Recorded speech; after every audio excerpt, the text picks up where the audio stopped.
Shalom, salam sejahtera dan salam sehat bagi kita semua. Berjumpa kembali dalam Setetes Embun Pagi episode 206 dengan tema Pelajaran dari Kesembuhan si Kusta. Firman Tuhan diambil dari Markus 1 ayat 40-41 yang berbunyi, seorang yang sakit kusta datang kepada Yesus, dan sambil berlutut di hadapannya ia memohon bantuannya. Katanya, kalau engkau mau, engkau dapat mentahirkan aku. Maka tergeraklah hatinya oleh belas kasihan, lalu ia mengulurkan tangannya, menjamah orang itu dan berkata kepadanya, aku mau, jadilah engkau tahir. Saudara, orang kusta pada zaman itu adalah orang yang menderita. Pertama, orang yang berpenyakit kusta, penyakit itu ada pada kulitnya yang penuh dengan sisik-sisik putih licin, mengkilap, dan jika ditekan, daging di sekitarnya tidak terasa sakit lagi. Penyakit ini tidak dapat disembuhkan waktu itu, kecuali karena mujizat Tuhan. Kedua, orang berpenyakit kusta itu secara mental tersiksa karena diasingkan dari masyarakat. Di kalangan orang Ibrani, penyakit ini dianggap najis dan berbahaya karena dapat menular. Seorang imam yang menentukan seorang menderita penyakit kusta atau sudah sembuh. Penyakit kusta seringkali digambarkan dengan dosa. Namun dalam cerita ini kita melihat keajaiban yang dilakukan Yesus.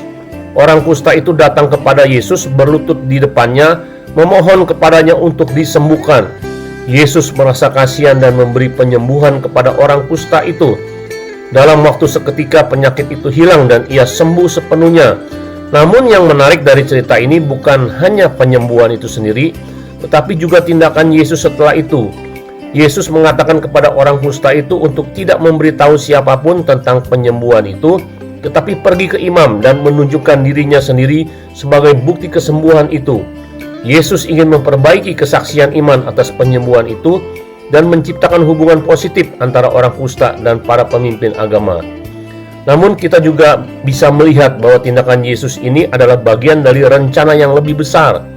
Dia ingin membawa keselamatan dan kesembuhan kepada dunia ini, tetapi tidak sekadar dengan tanda-tanda dan keajaiban. Dia ingin membawa perubahan yang permanen dalam kehidupan kita dan membawa kita ke dalam hubungan yang lebih dalam dengan Allah. Kita bisa belajar banyak dari cerita ini. Pertama, kita tidak boleh takut untuk datang kepada Yesus dengan hati terbuka dan memohon belas kasih-Nya. Kedua, kita harus percaya bahwa Yesus adalah Tuhan yang berkuasa dan mampu menyembuhkan segala jenis penyakit dan masalah yang kita hadapi.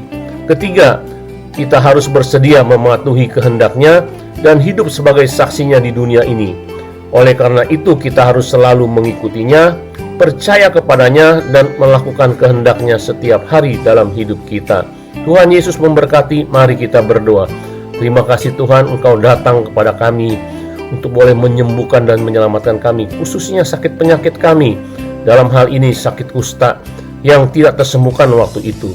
Tapi mujizat-Mu, kuasa-Mu lebih besar dari segala penyakit. Tolong kami untuk datang kepadamu setiap kami ada masalah.